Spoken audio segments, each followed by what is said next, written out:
O dia do Senhor é uma frase na Bíblia que pessoas religiosas usam, geralmente quando falam do fim do mundo. Coisas como Armagedon ou Apocalipse.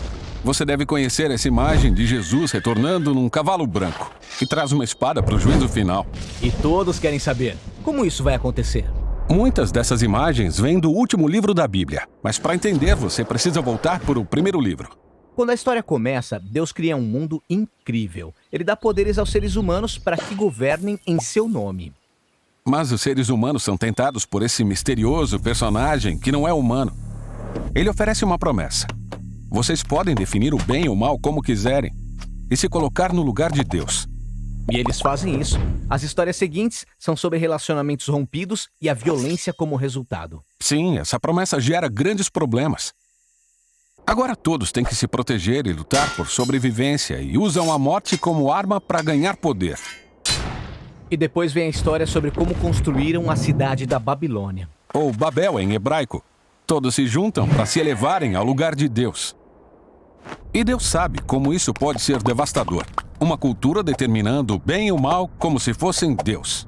Então Deus confunde seus idiomas e os dispersa. A partir daqui, a Babilônia se torna um ícone na história bíblica. Uma imagem que representa a rebelião de toda a humanidade contra Deus. A próxima vez que a gente vê isso é na história do Egito. Isso, Faraó, o rei do Egito, se sente ameaçado pelos imigrantes israelitas e começa a matar todos os meninos, escravizando o resto. Isso é muita maldade. O Egito é como a Babilônia, só que maior e pior. São egoístas e abusam dos outros, redefinindo o mal como bem. Então Deus usa a maldade de Faraó contra ele. O orgulho faz Faraó continuar, e ele é engolido pela morte. Depois desse grande livramento, os israelitas cantam uma música sobre como Deus é o guerreiro que libertou o povo do mal. Os israelitas se referem a esse momento como o dia. O dia que foram resgatados de um sistema corrupto. Todos os anos até hoje, os israelitas comemoram o dia da libertação com uma refeição simbólica de um cordeiro sacrificado. É a Páscoa. Finalmente Israel entra em sua terra, agora tem seus reis e enfrenta novos inimigos. Então, o antigo dia do Senhor, comemorado em toda a Páscoa, cria a esperança de que Deus vai trazer esse dia de novo, para salvar Israel de todas as ameaças. Nas colinas havia um pastor de ovelhas chamado Amós. Deus escolheu Amós como profeta para anunciar notícias assustadoras a Israel, que Deus traria outro dia do Senhor contra os inimigos dele, mas desta vez, o alvo é Israel. O quê? É triste, mas os reis de Israel escolheram redefinir o bem e o mal como queriam, e o resultado foi corrupção e violência. Então o povo de Deus se tornou como a Babilônia. Os oprimidos se tornaram opressores. A Babilônia parece uma armadilha, ninguém escapa. Então o dia do Senhor recai sobre Israel. São conquistados e levados prisioneiros para o exílio. A partir daí, Israel sofreu sob o domínio de vários impérios opressores. E é nesse ambiente que Jesus nasce. Sim, nessa época Roma era o império que oprimia Israel. Então Jesus confronta e elimina Roma? Não. Para Jesus, o inimigo real era um mal desumano e misterioso. O mal que tinha seduzido a Babilônia, o Egito, Roma e Israel. Toda a humanidade embarcou na promessa de poder feita pelo mal. Por isso Jesus resistiu sozinho no deserto, quando foi tentado a ceder a esse poder egoísta. Mas ele não cedeu, e logo depois começa a confrontar os efeitos do mal sobre os outros. Ele começou a dizer que ia para Jerusalém, na Páscoa, para enfrentar o mal de Israel e Roma através da sua morte.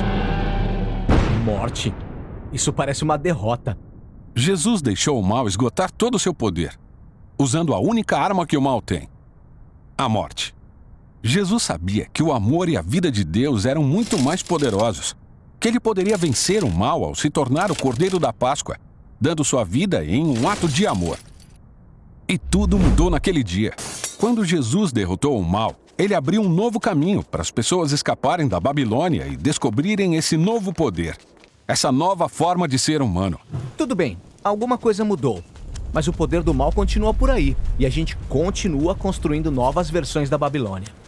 Certo? Então, o último livro da Bíblia, Apocalipse, aponta para o futuro e último dia do Senhor. É quando o reino de Deus vai confrontar a grande Babilônia, que representa todas as nações do mundo.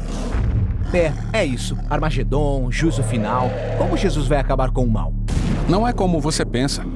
Em Apocalipse, o Jesus vitorioso é simbolizado por um cordeiro sacrificial ensanguentado. E quando Jesus aparece montado em seu cavalo branco para enfrentar o mal, ele já está sangrando, antes da batalha começar. Já tá sangrando?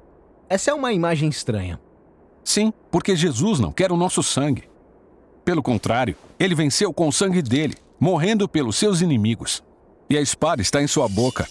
Este é um símbolo da autoridade de Jesus para definir o bem e o mal e cobrar nossa responsabilidade quando finalmente trouxer justiça para sempre.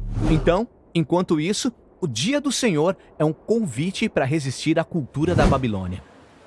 E é uma promessa de que Deus um dia vai libertar nosso mundo da corrupção e realizar tudo o que prometeu.